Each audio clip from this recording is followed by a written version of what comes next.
Lady Hester Stanhope o Lady Jane Dagby, y más entrado el siglo XX Gertrude Bell o Freya Stark, renunciaron a los privilegios de su clase y condición social para llevar una vida de aventuras en el desierto de Siria, las remotas montañas del Líbano o la inexplorada península de Arabia. Incluso la escritora Agatha Christie sucumbió al encanto de Oriente y pasó largas temporadas en Siria e Irak de la mano de su esposo, el arqueólogo Max Mallowan. Nunca echaron de menos su cómoda vida en Inglaterra. Algunas no regresaron jamás a su país.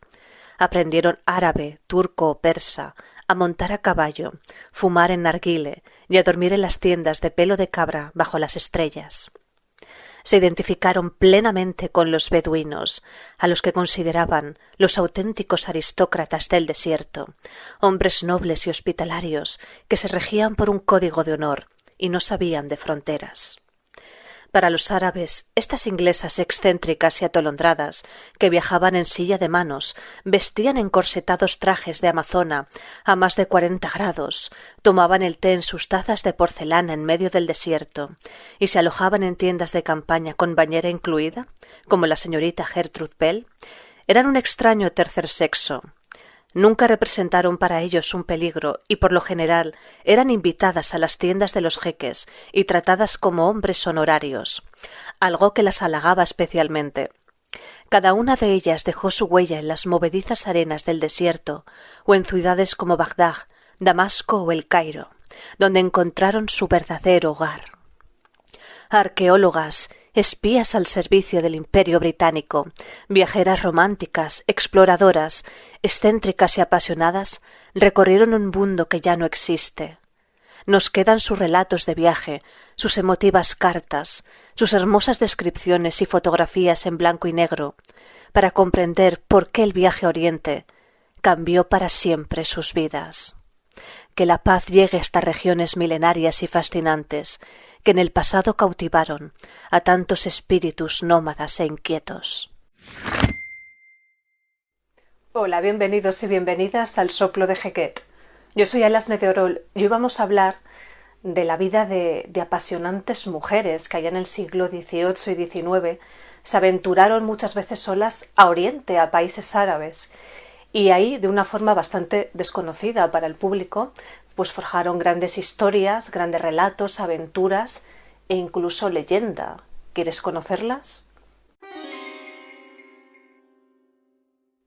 Y es que estando el otro día de visita en mi museo favorito de Madrid, que es el MAN, por supuesto, el Museo Arqueológico Nacional, pues no sé si sabéis que ahora, desde este mes hasta creo que es octubre, hay una exposición temporal sobre Eduard Todayhuel, que es un diplomático español de Reus, que estuvo, bueno, en diferentes países, pero estuvo un par de años en Egipto y ahí hizo una gran colección personal de, sobre todo, pequeños objetos que ahora están en esta exposición maravillosa que os recomiendo que vayáis, que además es gratuita. Sí que es verdad que si conocéis el MAN, pues en el último piso, que está la parte de Egipto y Oriente Medio, que también es una exposición magnífica que os recomiendo, muchas de las piezas de Eduard Todayhuel obviamente ya estaban expuestas en la exposición de siempre. Algunas han sido llevadas a la temporal y se han completado pues con un montón de piezas más que se encontraban en los almacenes. Este diplomático es bastante conocido, también escribió un libro, A través del Egipto, que yo lo tengo por ahí, y él no era arqueólogo, pero como diplomático pues él hizo mucha amistad. De hecho, esta mítica foto que la han utilizado como portada, bueno, de la exposición, es de una fiesta de disfraces que se hizo ahí en el Museo de Bulak. Él era muy amigo pues de los diplomáticos, de los arqueólogos del tiempo. De hecho, una gran amistad que forjó con Maspero le hizo que pudiera entrar cuando se descubre la tumba de Senet Jem en Deir el Medina, de ese obrero en el Reino Nuevo, decorador de esas tumbas reales, esos artistas y artesanos. Obviamente no la descubre él, pero sí que gracias a esa amistad que tiene le permiten estar presente en esa apertura, algo que debió ser increíble. De hecho, una de las piezas que está de siempre en la exposición, digamos, permanente del museo, que ahora también se lleva abajo, es una caja de Useptis, de uno de los familiares de Senet Jem, probablemente su hijo o su padre. Esa pieza probablemente que es una pieza preciosa, la podéis ver normalmente en la exposición de siempre, pero ahora está en la temporal dedicada en exclusiva a Eduard Toda. Bueno, pues toda esta introducción, ya aprovecho y os hablo un poco de la expo, venía a cuento de que pues el otro día, estando en la tienda del museo, pues me encontré con un libro que no conocía y me pareció muy interesante.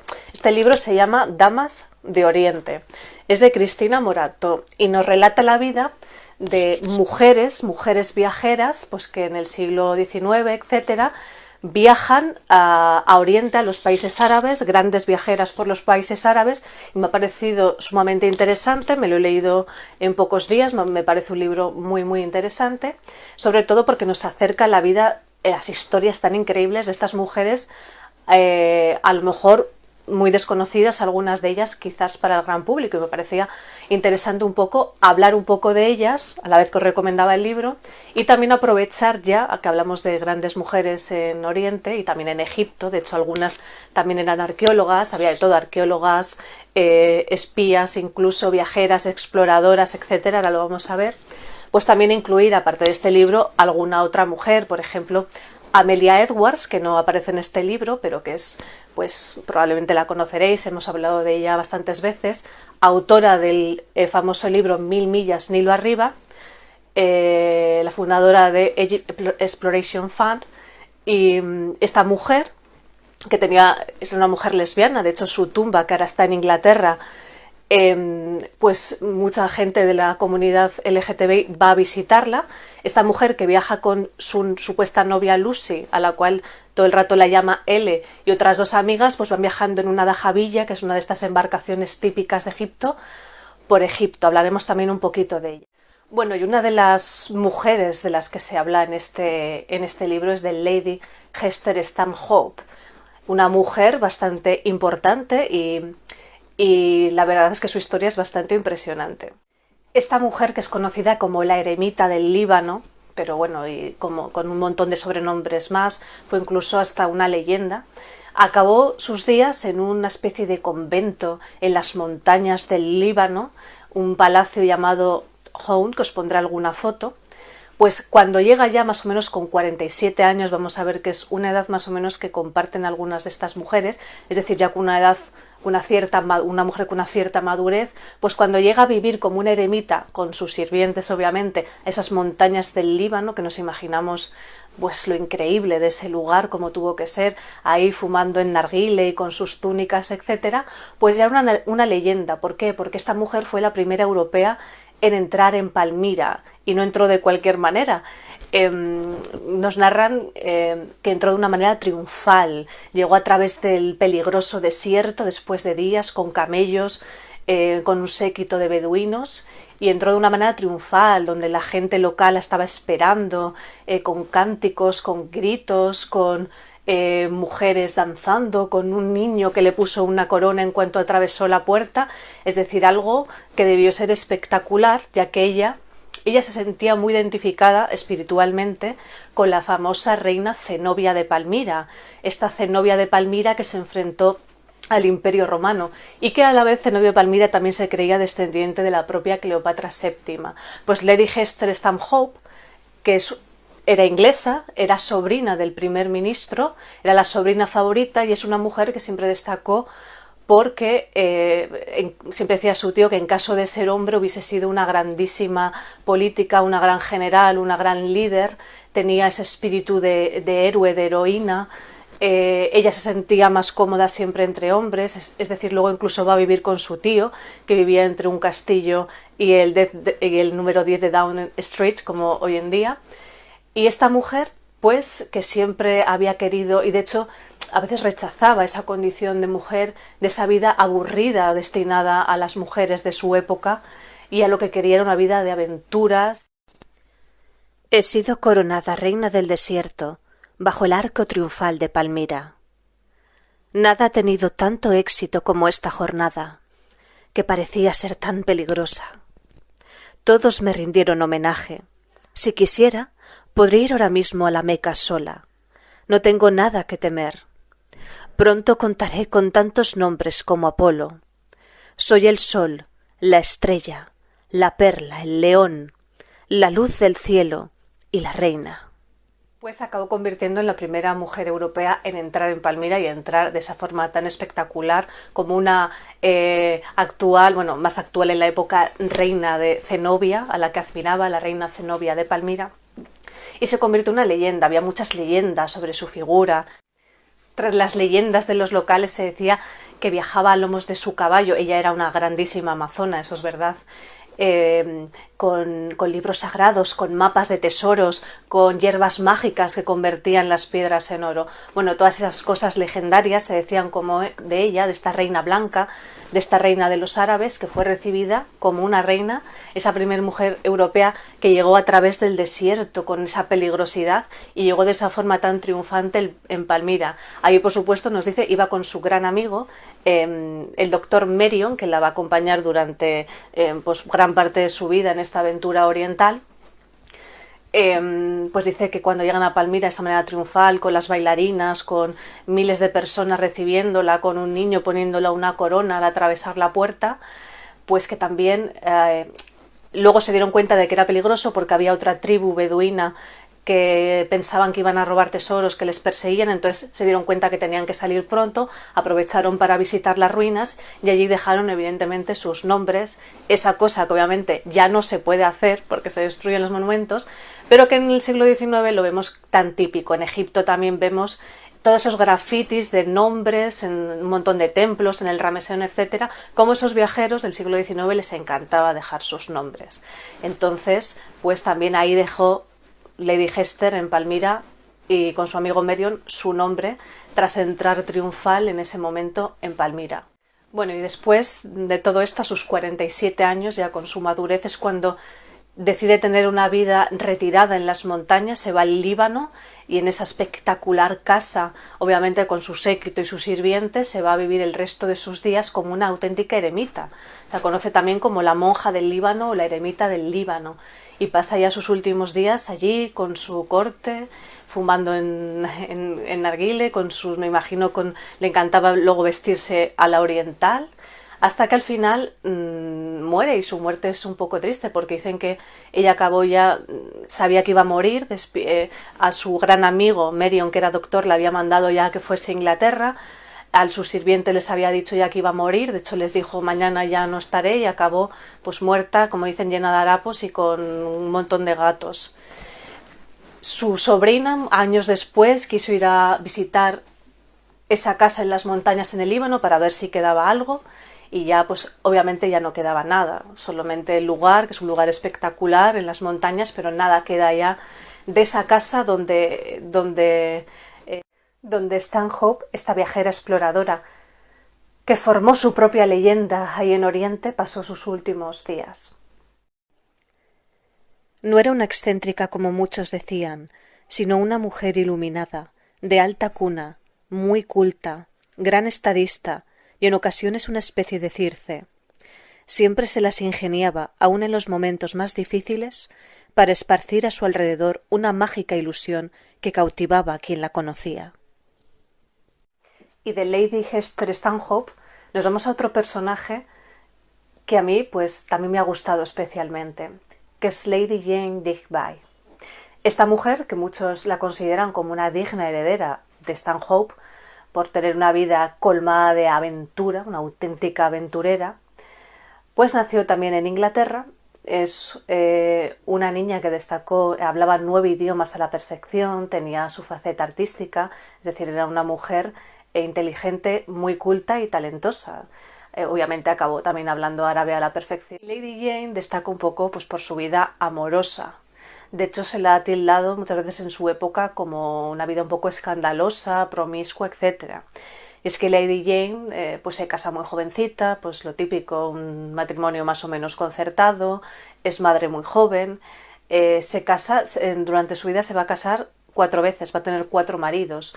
Su último marido, que será su gran amor, con el que pasará hasta el final de sus días, va a ser un bereber, un jeque bereber del desierto. Ese va a ser su gran amor, pero se casa 3 veces antes y tiene varios hijos. Una de las cosas de Lady Jane, bueno, pues también se nota quizás una gran sensibilidad artística y sensibilidad en general, y es un poco también inestabilidad o vulnerabilidad. De los varios hijos que tiene, ella siempre le atormentó un poco sentir que quizás los había abandonado entre comillas, porque sí que es verdad que los deja a cargo de sus padres cuando ella pues embarca en nuevas vidas, aunque siempre un poco intenta estar pendiente. Hay otro amor que tuvo más tardía, que es un nombre griego. Con él tuvo un hijo llamado Leónidas, que ahí es la primera vez que ella empieza a sentir ese instinto maternal y a querer a su hijo, a criarlo y a cuidarlo. Y este niño Leónidas pues tuvo un accidente, no me acuerdo si cayó de un piso o algo, se estrelló y se mató. Algo que a Lady Jane le impactó profundamente, le dolió profundamente, se quedó ya toda su vida mal. Y de hecho dicen que siempre llevaba un colgante con la foto de su Leónidas, su niño, y un trocito de pelo, un ricito. ¿Os acordáis de esos famosos guardapelos que todavía en algún anticuario se pueden ver del siglo pasado? Antiguamente a la gente le gustaba pues o llevar una foto o llevar un mechoncito del pelo pues de su persona querida que había fallecido. Pues Lady Jane dicen que siempre, ya casada con su marido beduino, ese colgante con el mechón de pelo de su hijo Leónidas lo llevó siempre.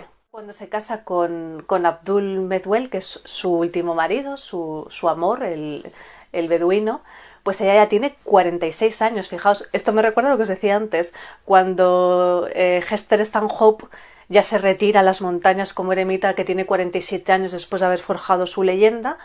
Pues también después Lady Jane, después de esa vida, de haber viajado tanto, de haber tenido ya 3 maridos antes, pues con 46 años es cuando se casa con su amor beduino, y que por cierto, él tenía 20 años menos que ella, o sea, ella era 20 años mayor, pero había sido una mujer bellísima, que seguramente conservaría, siempre fue famosa por su gran belleza, era una mujer rubia, de ojos azules, con una piel blanquita. De hecho, en la tribu bereber, cariñosamente le llamaban Seija. Bueno, sabéis que el Sheikh es un poco... Sheikh se traduce como jeque, pero no en el sentido siempre de jeque árabe millonario. Sheikh es el jefe, jeque en el sentido de jefe de una tribu, de una comunidad. Señor se puede traducir, aunque señor realmente también se dice Seyd, al-Seyd o al-Seida, señora. Una cosa curiosa es que el Cid es una derivación de al-Seyd, que es el señor en árabe. Pero Sheikh tendría esa connotación de como jefe, ¿no? De tribu, señor. Pues la mujer del Sheikh y también las hijas del Sheikh son las Seija en femenino, ¿eh? Pues ella era, obviamente, la jequesa, la esposa del Sheikh, era Seija al-Laban, la madre que es de la leche o de leche.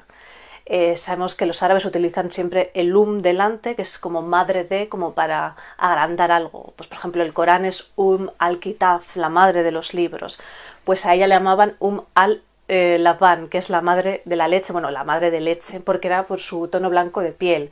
Ella fue aceptada y muy querida en la tribu, fue una más, fue al-Laban, la Seija, con su piel de leche, entre comillas. Bueno, también decir que en esta vida tan interesante de Lady Jane o de Seija al-Laban, pasó por muchos, o sea, yo os he resumido mucho, lo tenéis en el libro, muchos líos amorosos que tiene hasta llegar allí. También pasa una etapa en París y es muy interesante porque allí se relaciona con el ambiente bohemio y artístico. Bueno, y en esta narración que hemos visto, pues obviamente pues nos describe un mundo también apasionante, ese París bohemio del siglo XIX. Y ahí tiene también amigos artistas y escritores. Y Honoré Balzac, como os ponía en este audio, pues se inspira en ella para el personaje de una de sus novelas. Y fijaos que años antes él ya veía en ella ese amor, esa pasión hacia Oriente, y él como que intuía que acabaría sus días pues allí en Oriente, y así acabó, casada con un jeque beduino que vivían más o menos, ya tenía una casa en Damasco, pues la mitad del año en Damasco en su casa y la otra mitad del año por ahí en el desierto viviendo en tiendas beduinas. Lady Jane vivió sola en París 3 años, luchando por un amor no correspondido que le hirió profundamente. La exmujer de Lord Ellenborough era ya un personaje célebre en la capital francesa. Dispuesta a olvidar los continuos desaires del príncipe, se zambulló en la extravagante vida artística de aquel París de los años 30. Vivía en un pequeño círculo conocido como Le Beau Monde, el bello mundo, formado por los bohemios más célebres del momento. El ambiente estaba impregnado de un exotismo oriental que había puesto de moda el pintor Delacroix, obsesionado con los sensuales interiores de los harenes. La escritora George Sand se paseaba vestida de hombre turco, con pantalones bombachos, babuchas y capa oriental. Honoré de Balzac y el compositor húngaro Franz Liszt llevaban el típico fez rojo con borla de seda y fumaban narguile o pipa turca de agua.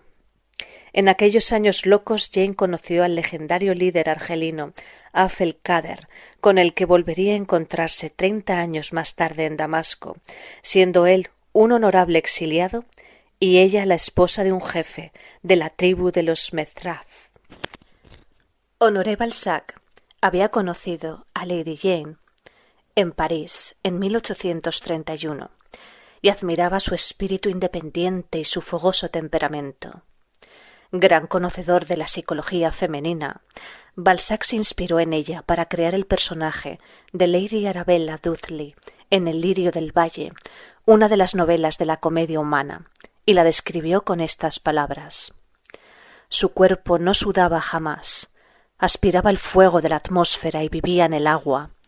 Por eso su pasión era completamente africana. Su deseo marchaba como el torbellino del desierto, de un desierto cuya ardiente inmensidad reflejaban sus ojos, de un desierto lleno de grandeza y de amor, con cielo inalterable y frescas noches estrelladas.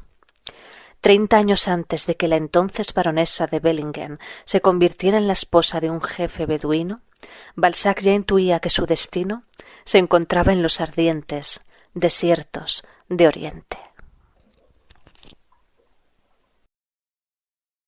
Hay también una película, yo no la he visto, pero os voy a poner un fotograma de la película donde se habla, ya veis ahí, sale ahí ella, veis con una cierta madurez y su marido ahí muy guapo, ese jeque beduino. Y bueno, si la queréis buscar por ahí y verla, yo no la he visto, pero bueno, he visto que hay una película sobre su vida y puede ser interesante. Pues Lady Jane, esta digna sucesora para muchos de la legendaria Hester Stanhope, vive hacia la mitad de su vida ya casada con su gran amor, con este jeque beduino, la mitad del año en Damasco, la mitad en el desierto, y muere bastante mayor, creo que son con 70 y pico años. Por aquí os voy a poner una foto de su tumba. Nos hablan como a su funeral pues asistió toda su tribu vestida de blanco, todos los beduinos en símbolo de respeto hacia ella, y por supuesto acudió su caballo. Ella también, al igual que Hester Stanhope, era una gran amazona, cabalgaba muy bien a caballo.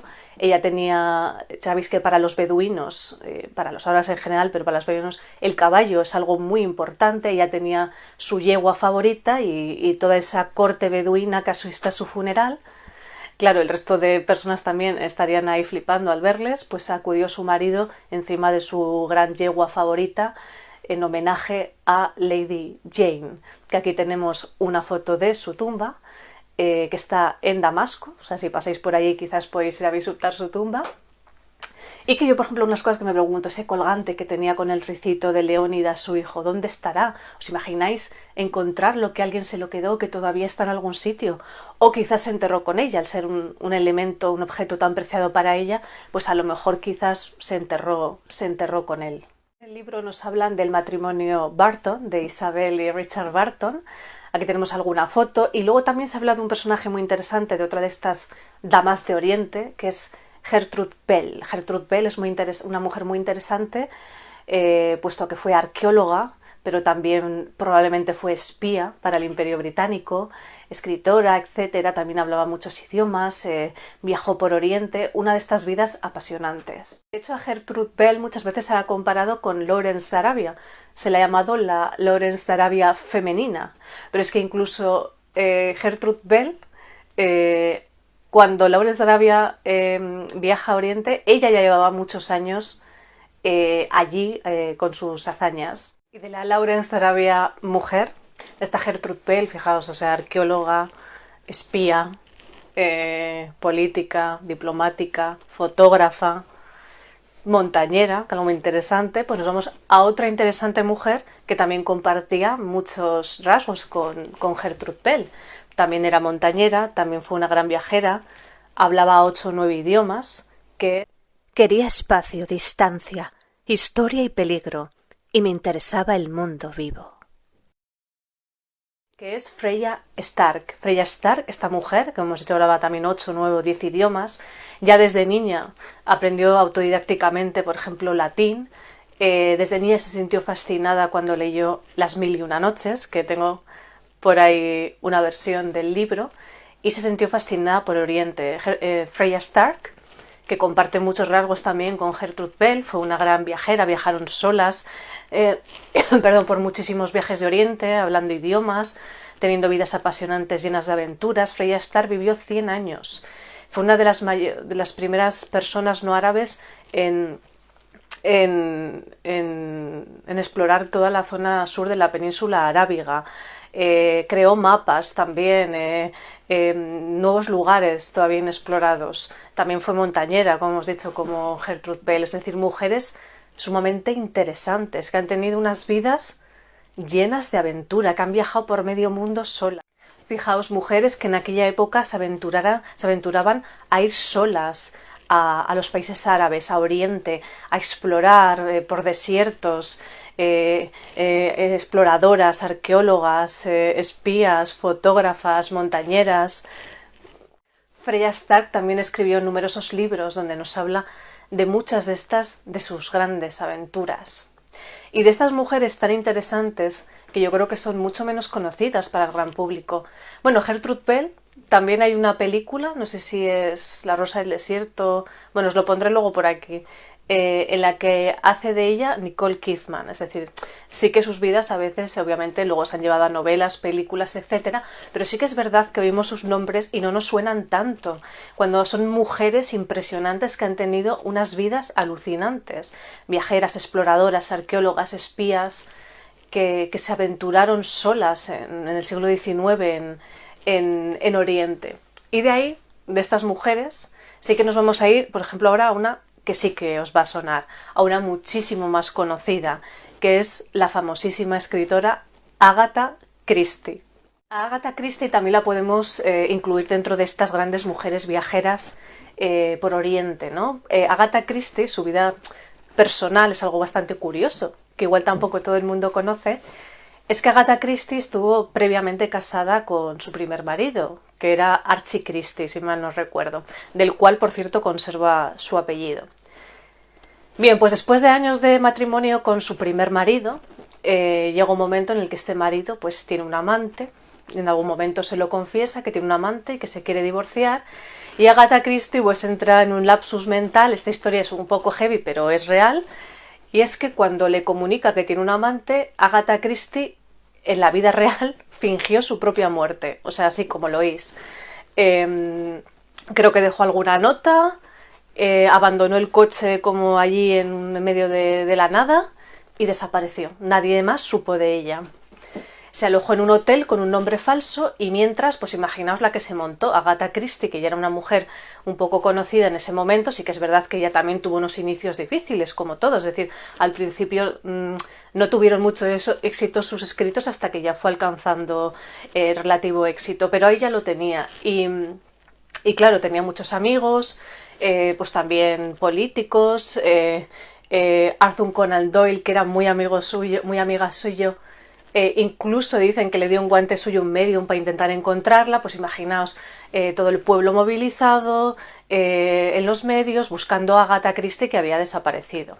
Bueno, pues al final Agatha Christie no había desaparecido, bueno, había desaparecido momentáneamente, estaba alojada en un hotel con un nombre falso y se había puesto de nombre Teresa Neal. Y el apellido de Neal, ¿de quién era? Pues era el apellido de la nueva amante de su marido. Entonces aquí hubo mucha controversia, claro, cuando la encontraron, por un lado, pues evidentemente alegría que estaba viva. No sé si la ingresaron pues algunos días en alguna institución psiquiátrica, me imagino, y ella alegó tener un lapsus mental, que no recuerda absolutamente nada. Con lo cual no se sabe si realmente tuvo ese lapsus mental o si realmente hay gente que piensa que lo hizo incluso aposta. ¿Para qué? Pues para avergonzar públicamente a su marido de lo que había hecho y también, así secundariamente, implicar a su amante, poniéndose el apellido, para que todo el mundo supiese quién era el amante, poniéndose ese apellido falso en el hotel en el que se alojó. fijaos ahí qué cosa que parece como una novela suya. Bien, pues este suceso ocurrió de verdad. Cuando su marido la deja porque tiene otra amante o se quiere divorciar y se entera que le había estado poniendo los cuernos con otra mujer, pues no sabemos si entra en un lapsus mental, si lo fingió o es una mezcla de las dos cosas.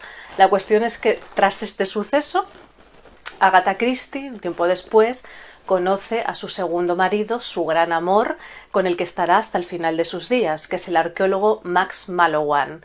Y evidentemente, pasado ya todo ese suceso, pues Agatha Christie siempre acompaña a Max Mallowan, su marido, que era arqueólogo, que estaba en Próximo Oriente, por muchos países, también en Egipto, en sus excavaciones. E incluso Agatha Christie también, dentro de la egiptología y la arqueología, pues tiene un lugar.